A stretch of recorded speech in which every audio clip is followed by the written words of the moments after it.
झारखंड के राज्यपाल सीपी राधाकृष्णन जी, मुख्यमंत्री श्रीमान हेमंत सोरेन जी, केंद्र सरकार के मेरे सहयोगी मंत्री अर्जुन मुंडा जी, अन्नपूर्णा देवी जी, हम सब के वरिष्ठ मार्गदर्शक श्रीमान करिया मुंडा जी, मेरे परम मित्र बाबूलाल मरांडी जी, अन्य महानुभाव और झारखंड के मेरे प्रिय परिवारजन, आप सभी को जोहार।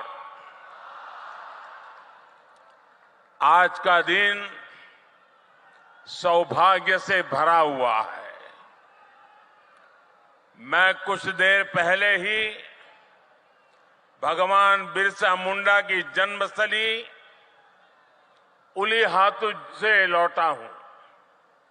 उनके परिजनों से भी बड़ी सुखद मुलाकात हुई है और उस पवित्र माटी को माथे पर चढ़ाने का एक परम सौभाग्य मुझे मिला है। मुझे भगवान बिरसा मुंडा मेमोरियल पार्क और फ्रीडम फाइटर म्यूजियम देखने का भी अवसर मिला है। 2 साल पहले आज के ही दिन मुझे ये म्यूजियम देश को समर्पित करने का सौभाग्य मिला था। मैं सभी देशवासियों को जनजातीय गौरव दिवस की बहुत बहुत बधाई देता हूं, अपनी शुभकामनाएं देता हूं और देश के सैकड़ों स्थानों पर देश के सभी वरिष्ठ जन आज झारखंड का स्थापना दिवस भी मना रहे हैं। अटल जी के प्रयास से ही इस राज्य का गठन हुआ था। देश को, विशेषकर झारखंड को अभी 50,000 करोड़ रुपए की अलग अलग योजनाओं का उपहार मिला है। आज झारखंड में रेलवे इंफ्रास्ट्रक्चर और कनेक्टिविटी के विस्तार के तहत कई रेल परियोजनाओं को शुरू किया गया है। आपको ये जानकर खुशी होगी कि झारखंड भी देश के 100% इलेक्ट्रिफाइड रेल रूट वाला राज्य बन गया है। इन परियोजनाओं के लिए मैं आप सभी मेरे झारखंड वासियों को बहुत सारी बधाई देता हूं। मेरे परिवारजनों, जनजातीय गौरव और संघर्ष के प्रतीक भगवान बिरसा मुंडा की गाथा हर देशवासी को प्रेरणा से भर देती है।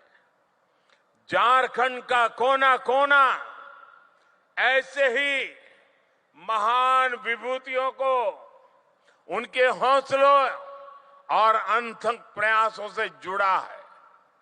तिलका मांझी, सिद्धू कान्हू, चांद भैरव, फूलो जानो, नीलांबर, पीतांबर, जत्रा ताना भगत और अल्बर्ट एक्का जैसे अनेक वीरों ने इस धरती का गौरव बढ़ाया है। अगर हम आजादी के आंदोलन को देखें तो देश का ऐसा कोई कोना नहीं था जहां आदिवासी योद्धाओं ने मोर्चा नहीं लिया हो। मानगढ़ धाम में गोविंद गुरु के योगदान को कौन भूल सकता है। मध्य प्रदेश के तंत्या भील, भीमा नायक, छत्तीसगढ़ के शहीद वीर नारायण सिंह, वीर गुंडाधुर, मणिपुर की रानी गाइडिन्ल्यो, तेलंगाना के वीर रामजी गोंड, आदिवासियों को प्रेरित करने वाले आंध्र प्रदेश के अल्लूरी सीताराम राजू, गौंड प्रदेश की रानी दुर्गावती, ये वो विभूतियां हैं जिनका देश आज भी ऋणी है। ये देश का दुर्भाग्य है कि आजादी के बाद ऐसे वीरों के साथ न्याय नहीं हुआ। मेरे परिवारजनों, मुझे सरकार के मुखिया के तौर पर, हेड ऑफ द गवर्नमेंट के तौर पर अब 2 दशक से भी ज्यादा समय बीत गया है। देशवासियों की आकांक्षाओं को जानने का, समझने का मुझे बहुत करीबी से मौका मिला है। अगले 25 वर्षों के अमृतकाल में अगर हमें विकसित भारत की भव्य और दिव्य इमारत का निर्माण करना है तो हमें उसके 4 अमृत स्तंभों को और मजबूत करना होगा, निरंतर मजबूत करना होगा। हमारी सरकार ने जितना 10 साल में किया, अब उससे भी ज्यादा ऊर्जा के साथ हमें इन 4 अमृत स्तंभों पर अपनी पूरी ताकत लगानी है। साथियों, आज तक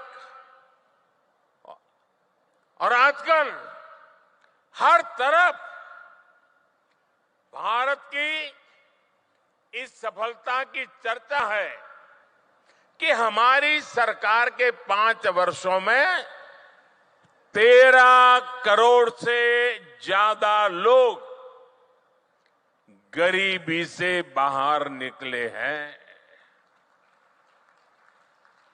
आखिर बीते कुछ वर्षों में ऐसा क्या हुआ जो इतना बड़ा परिवर्तन जमीन पर देखने को मिला है। 2014 में जब हमें आप सबने दिल्ली की गादी पर बिठाया, सरकार चलाने का दायित्व दिया, उस दिन से हमारा सेवा काल शुरू हुआ है। हम सेवा करने के लिए आए हैं और उस सेवा काल की बात करूं तब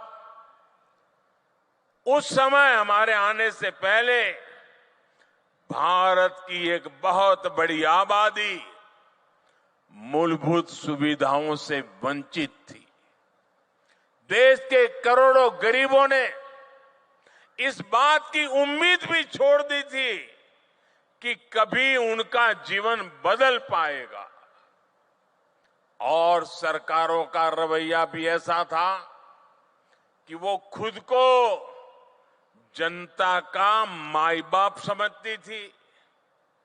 हमने माई बाप की भावना से नहीं बल्कि सेवक की भावना से आपके सेवक की तरह काम करना शुरू किया।